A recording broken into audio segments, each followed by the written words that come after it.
Hello again, chaps and chapettes. How are we all doing? It is lovely to see you all again.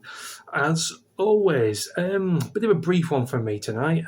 Something of a little bit of an update, really, to a video I put out to you guys. Oh, it must have been a couple of weeks ago now, in regards to a little girl called Sarah Sharif. Now, this poor innocent little girl was neglected, abused, and eventually killed by her own dad, her stepmom, and her uncle. Now, when the police initially found this little girl, she was stone cold dead, laid on a bunk bed with broken bones, various human bite marks all over her body, and burns and scalds. Now, when these people, I suppose you could call them, had finished dealing with this little girl, they decided to have it away on their tours and flee to Pakistan. And while over there, her dad decided to ring the authorities and explain where they were and what actually happened to this poor innocent little girl.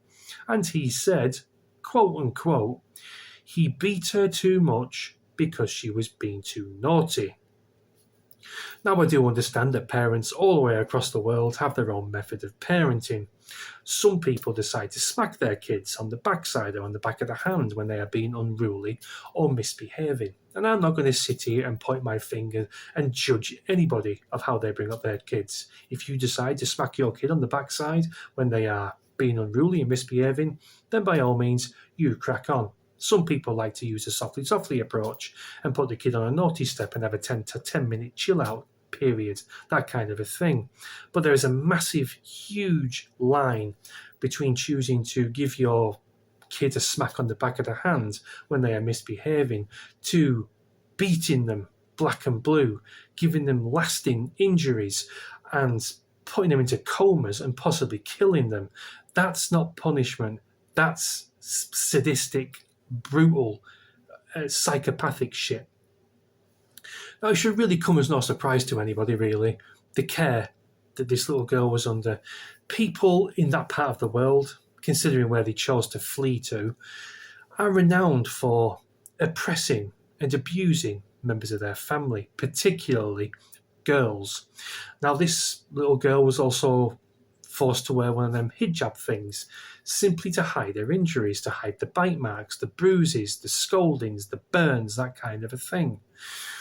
If anyone needs a lethal injection or an electric chair, it's people who abuse and take advantage of and kill kids, among a couple of others as well. Paedophiles, for one. People who abuse and kill animals is another one. But I do feel that these people should be extradited to Pakistan and be tried there. I will say one thing for the Middle East. They know how to punish people who deserve to be punished. Now, they are back in this country, like I mentioned. I think I mentioned. They are back in this country now, in custody. But the justice they're going to get at this country is not going to befit the crime, if you ask me. They're probably going to get put into solitary confinement. They're probably going to get a nice cushy jail cell with possible Sky TV, and a nice telly in there, nice bedding, that kind of a thing. Whereas if they were extradited to the Middle East, their ancestral homeland, they would be dealt with quite differently, and rightly so. Some people say it's barbaric. I say it fits the crime. I'm not too sure about you. Anyway, guys, like I say, it's just a quick one, a little bit of an update. These people are back in the UK. They are in custody. They'll probably get, probably 10, 15 years maybe, let out in 8, 7 years old.